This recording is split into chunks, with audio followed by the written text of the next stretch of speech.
You can lip those teeth all you, or lip those fingers all you want. You bite them and we're gonna chat. Come here, you. Hey. Good.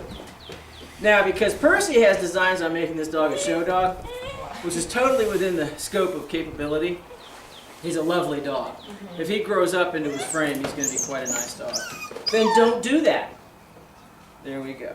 And one of the things that we've been doing is implementing the stand command, which is, watch it.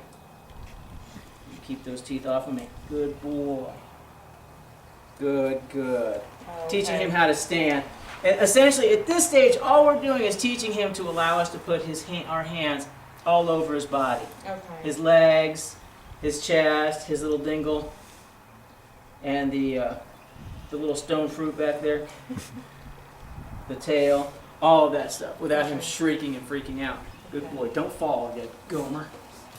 Here. And we've also been teaching him how to walk politely on a leash.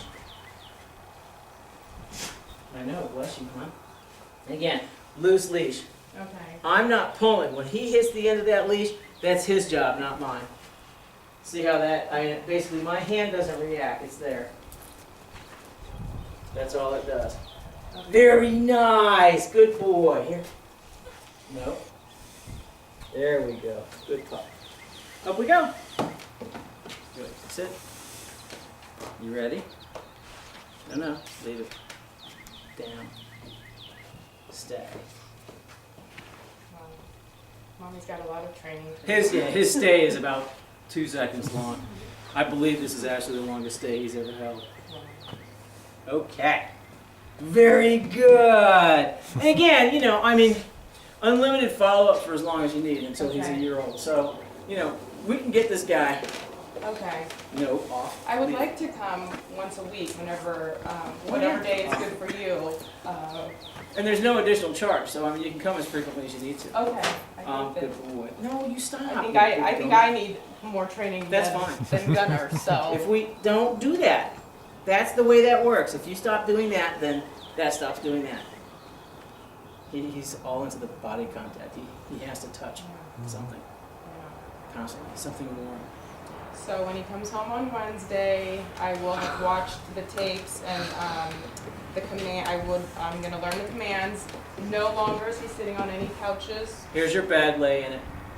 Okay. And he likes soft and cushy, but he's a shredder. He can't. And so the thing is basically when he's on his bed, you have to be able to supervise. So he's got to be in your eye line. Okay. That way you can disrupt the behavior. Now, he can have something to do on his bed, like chew on a bone or something like that. But the risk you run with that is that flavor has a tendency to, the bed, whatever the material is, absorb some of that. So in the absence of the bone, he's going to start chewing the bed. Okay. What I do is I allow them to have their object in their crate, which is barren of any other, no bedding, no nothing, because he's a shredder.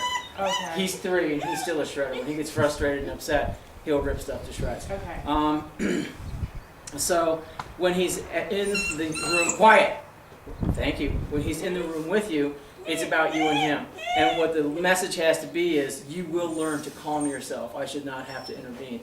Which is why we either bench chain the dog or the dog's attached to us physically in some way. Okay. So if I'm sitting there, one of the things that we do, now I'm not, we'll give it a shot and see. This floor is concrete. Come on down, buddy. Let's go. Good. This floor is concrete, so I'm not going to expect him to lay on it. But if I'm at my desk,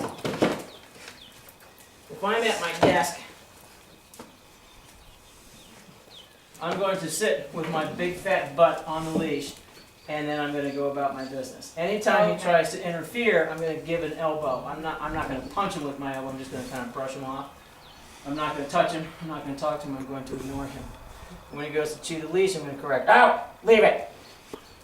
And that's pretty much it. I'm going to go about my business. Okay. Eventually what I want him to do is lay down and calm himself. Okay. All right, and eventually he will. He actually has a little bit too much leash. I take a whole lot away from him. I don't want him being able to escape. Okay. The only thing I want him to be able to do is to physically is to lay down and not move. That's it. Okay. So I'm going to create an environment where the only thing he can do is that one thing. Okay.